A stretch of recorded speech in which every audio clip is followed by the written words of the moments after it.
Con ustedes, Ismael Polanco.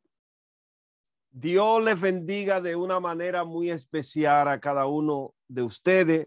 Me asignaron a hablar de lo que es el símbolo. Las culturas antiguas no tenían la capacidad de escribir como nosotros escribimos. Muchas de ellas se valieron ¿de qué? De símbolos. Escribieron a través de símbolos. Cuando nosotros viajamos a Egipto y encontramos en tantos lugares históricos esos geográficos que aparecen, realmente ellos se estaban comunicando por medio de ¿qué? De símbolos. Yo vivo en Estados Unidos de Norteamérica y hay diferentes grupos que se dedican a hacer algo que le llaman graffiti en las paredes de las casas, de los negocios, de los edificios. Dañan todo. Y ellos tienen código que se comunican a través de los símbolos que ellos ponen en esos lugares. En otro orden, hay personas que se comunican por medio de símbolos a través de señas. Hacen diferentes ademanes. Las diferentes gangas que hay, tanto en la ciudad de New York como en el estado de Chicago, como la nación de Guatemala, la nación de El Salvador, la nación de Honduras. Estos diferentes grupos se comunican a través de ¿qué? De señales que son símbolos. Ahora, el símbolo en la Biblia, muchas personas lo han confundido con lo que es el tipo. Yo estuve hablando del tipo. Ahora, yo explicaba que un tipo en el Antiguo Testamento tenía que tener un cumplimiento en el Nuevo Testamento. Más sin embargo, cuando hablamos del símbolo, no es aplicable lo que se le aplica al tipo. Así que hay una diferencia radical entre un tipo y un símbolo. Ahora bien, un símbolo es un signo que establece una relación de identidad con una realidad espiritual. Ponga atención. Un símbolo es un signo que establece una relación de identidad de una realidad espiritual. Sí. Otra forma en la cual se presentan las verdades espirituales en la Biblia es a través de ¿qué? De símbolos. Un símbolo es un signo que establece. Cuando yo quiero usar, cuando los antiguos usaban símbolos por no tener la escritura, ellos querían siempre establecer algo espiritual. Ahora, uno podría afirmar hasta cierto punto que un tipo, un símbolo, puede ser prácticamente lo mismo. Y usted verá la diferencia cuando yo entre a las explicaciones. Un símbolo puede llegar a tener diferentes o varias interpretaciones, siempre dependiendo de las últimas palabras de la explicación del pastor Ricardo, siempre dependiendo del contexto en la cual se escribió, dónde se escribió, quién lo escribió y quiénes eran los receptores en ese momento. O sea que para que usted pueda entenderlo mejor, si un símbolo tiene varias interpretaciones, varias aplicaciones, usted debe de ir entonces ¿a qué? Al contexto. El contexto lo vaya a dar. Por ejemplo, voy a agarrar el más fuerte de los símbolos en la Biblia. El fuego. El fuego en la Biblia es usado como un símbolo de purificación. Repito, el fuego en la Biblia es usado por muchos estudiantes como un símbolo de purificación. Pero yo decía más arriba en mi introducción que un símbolo puede tener varias interpretaciones y varias aplicaciones. Cuando usted encuentra en la Biblia la palabra fuego y usted no analiza el contexto, el entorno, el lugar, quién lo dijo, por qué lo dijo y cuándo lo dijo, usted no puede todo el tiempo aplicar que el fuego es un símbolo de purificación. No va a cambiar, no va a cambiar, pero hay pasajes específicos en la Biblia que cuando el escritor usa el fuego como símbolo, no es directamente un símbolo de purificación. Se lo explicaba ayer a un compañero de estudiante en un grupo en la cual estábamos analizando el libro de Mateo, capítulo 3, verso 11. Él certificaba que el fuego era un símbolo de las cosas, o sea, que el fuego era un símbolo para purificar las cosas que el hombre viejo traía al reino cuando llegaba. De eso hablaba él. Yo le explicaba que era importante tomar en cuenta el contexto para poder llegar a una conclusión de que realmente en ese pasaje de la Biblia el fuego se podía explicar de forma espiritual o simbólica.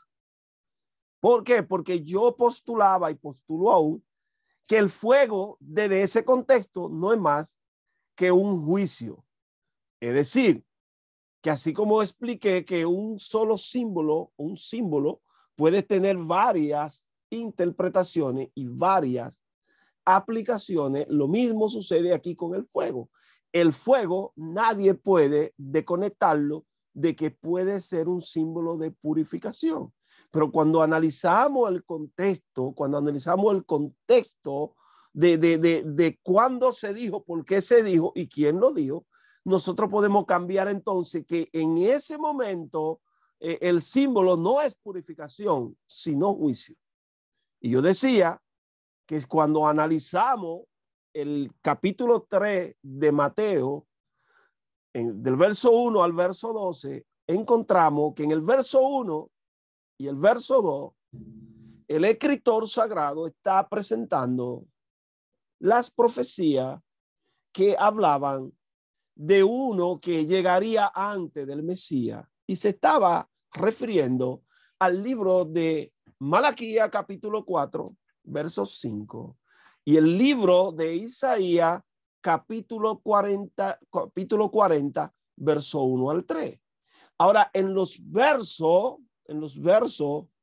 3, 4 y 5, el narrador de la historia, el escritor de la historia, va entonces a dar que unas informaciones que están relacionadas con la persona que se está presentando.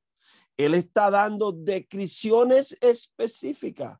¿Por qué? Porque en Isaías 40 y en Malaquías 4 habla de un posible Elías que había de llegar, pero no fue Elías que llegó, quien llegó fue Juan.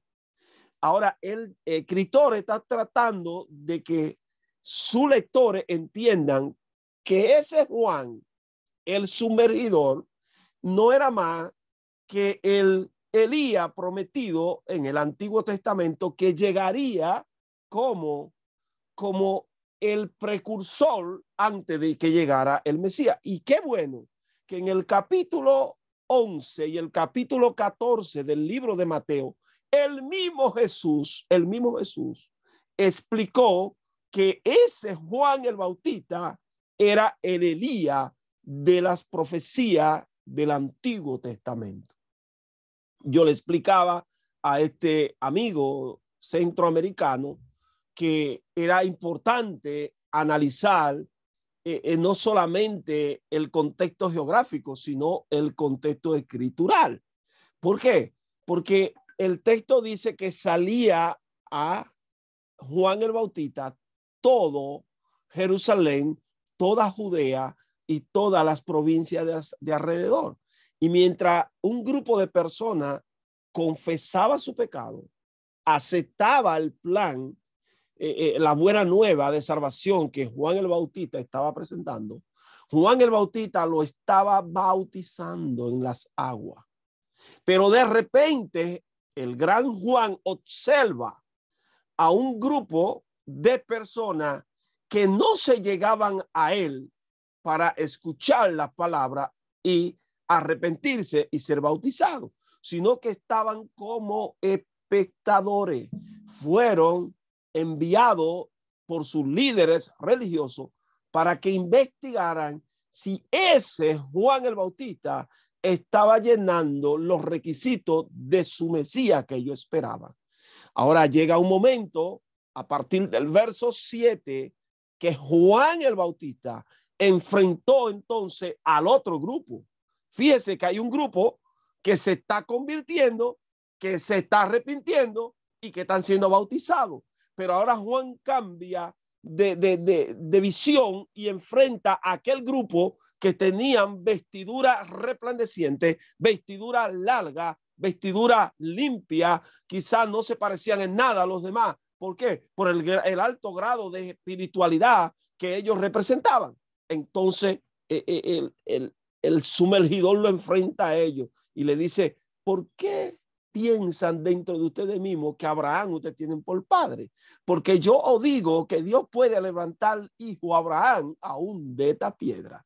Y llega al verso 10 y le dice, y ya el hacha que corta está puesta a la raíz de los árboles. Todo árbol que no da un fruto es cortado y echado en el fuego. Mire estas tres figuras, hacha, árbol y fuego.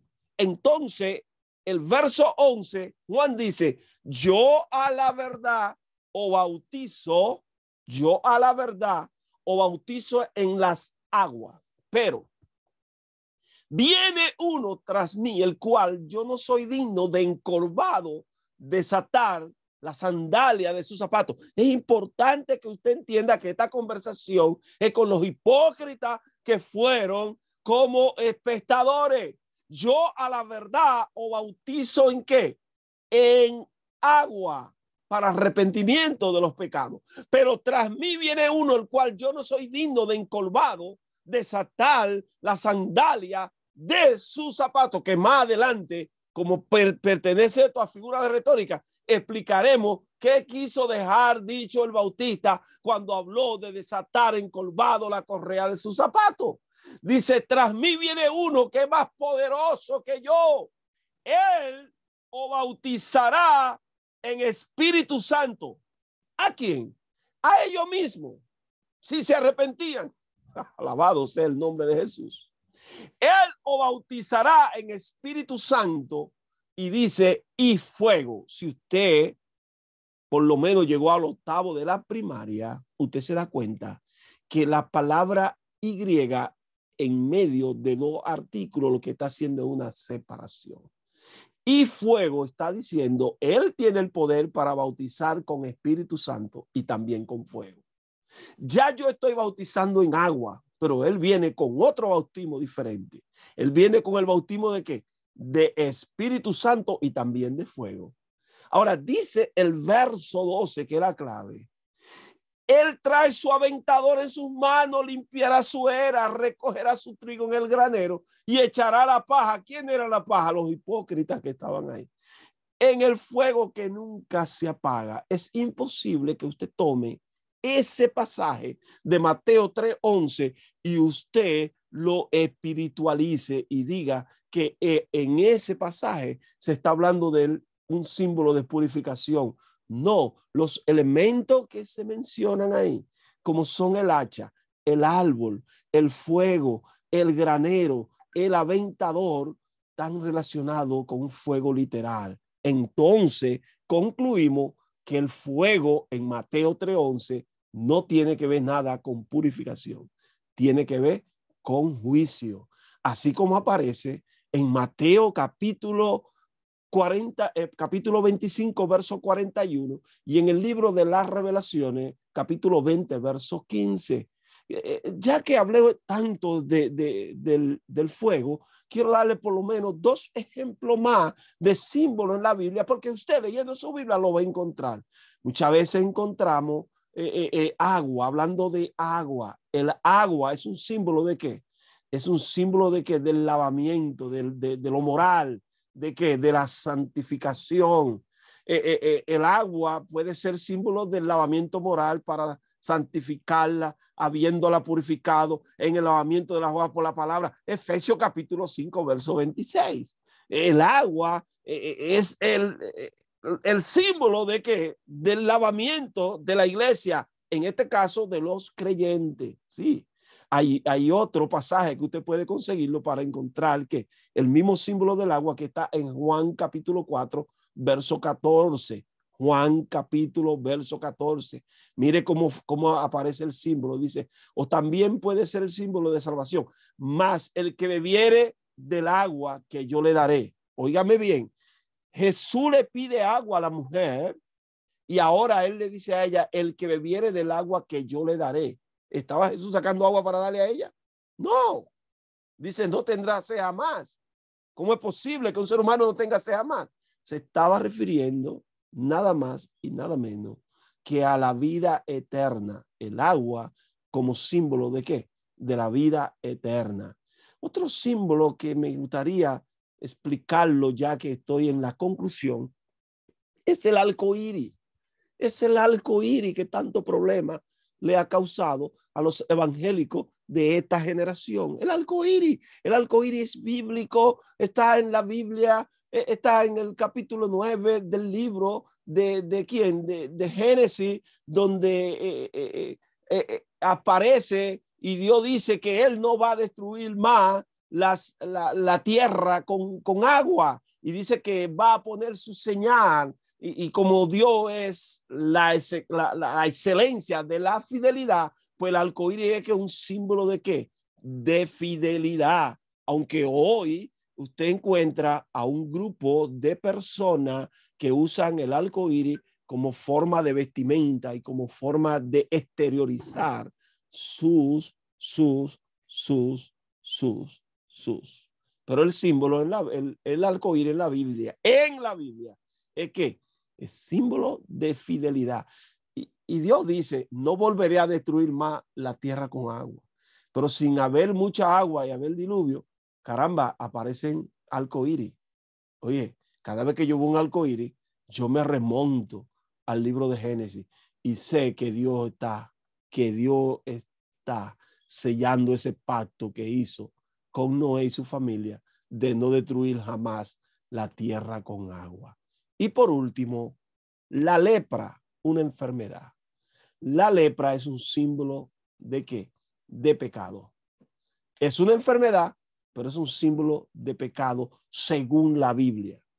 La Biblia, los sabios siempre relacionaron la lepra con ¿qué? Con el pecado. Nunca la lepra tuvo otra interpretación que no fuera ¿qué? El pecado. Jesús, ponga atención a esto, que ya voy a cerrar. Jesús encontró a 10 leprosos, eran 10, y dice que le ministró, estoy en Lucas capítulo 17, y le dijo que vayan y se muestren al sacerdote. Cuando iban de camino, al parecer, los 10 se sanaron, pero 9 siguieron a buscar la prueba del sacerdote, nunca regresaron, y un solo, regresó y dice que este era samaritano. O sea, debieran de haber regresado todo, pero solamente regresó uno.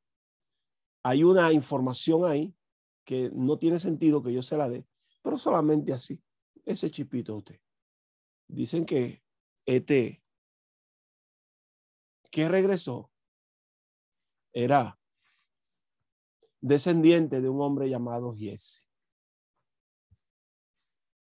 Y que Giesi tenía una maldición de lepra generacional. Dicen, no dice la Biblia, ok, para que no vaya a preguntarme, y que Jesús llegó para resolver el problema de Giesi. Pero haga lo que dijo la maestra Emily. Agarre toda esta información, fíltrela, búsquela, coja los libros y analícela. Y cada vez que usted esté estudiando su Biblia, piense en las figuras de retórica. En cada capítulo de los 1189 que tiene la Biblia, aparecen figuras de visión. La mayoría, más del 98% de los estudiantes de la Biblia, pasan por el arco del triunfo cada una de estas figuras que aparecen ahí y hacen un gran esfuerzo de explicar la Biblia, pero podrían explicarla mejor si tomaran en cuenta estas pequeñas figuras de edición que aparecen donde quiera. Bendición, shalom.